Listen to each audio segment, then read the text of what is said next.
হ্যাঁ।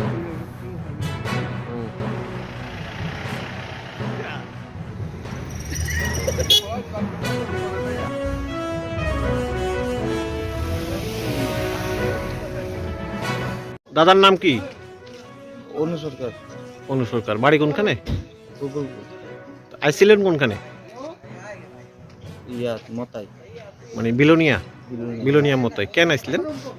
ধান নিতাম। ধান নিতেন? কিসের ধান? সরকারি ধান। সরকারি ধান। তো নিচে কয় বস্তা লইছিলেন?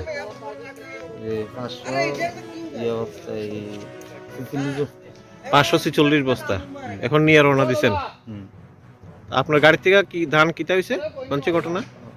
পড়ে গেছে আর কি, দড়ি বানতে। কয়টা ধানের বস্তা কয়টা পড়ছে? মানে কয়টা বস্তা এটা তো কইতে পারি না, কয়টা বস্তা এই তো ওই আপনার 35টা মতন পড়ে আছে। আপনার গাড়ির থেকে 35-36টা ধানের বস্তা পড়ে গেছে, আপনি জানেন না? কইতে পারি না, এখন থেকে আমরা জানি। ডালা খুললে পড়ে গেছে কইতাছেন? হ্যাঁ। আপনি টের পাইছেন না? না। মানে গাড়ির থেকে 36 বস্তার ধান পড়ে গেছে, আপনি টেরই পাইছেন না? টের পাওয়ার কথা নেই না। হাসতেছেন কেন? এ সরকারি ধান তো।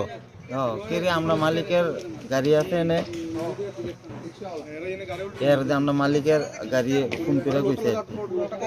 মালিকের ফোন করে কইছে আপনার গাড়ির থেকে বস্তা পড়ে গেছে? না না, ড্রাইভার আছে, গাড়িও আছে।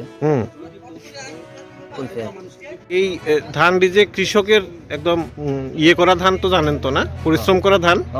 হ্যাঁ, তাহলে কি আপনার দায়িত্ব আছিল না ধানটিটা ঠিকভাবে নেওয়া? সবকিছু ঠিক আছে, দড়ি ছিঁড়া পড়া দিলে তো আমি আর কিচ্ছু কই যেতাম না। কিচ্ছু কই যাচ্ছেন না? দড়ি ছিঁড়া পড়া দিলে আর কি। তো ধান পড়ছে হয়েছে ইয়েতে গান্ধী চমনিতে, আপনি আরে আটকাইছে হয়েছে মনুর মুখ। কেন আটকাইছে আপনারে? ওই ধান পড়ে গেছে। তারা কেমনে জানে ধান পড়ে গেছে? ওই তারা খবর লইছে।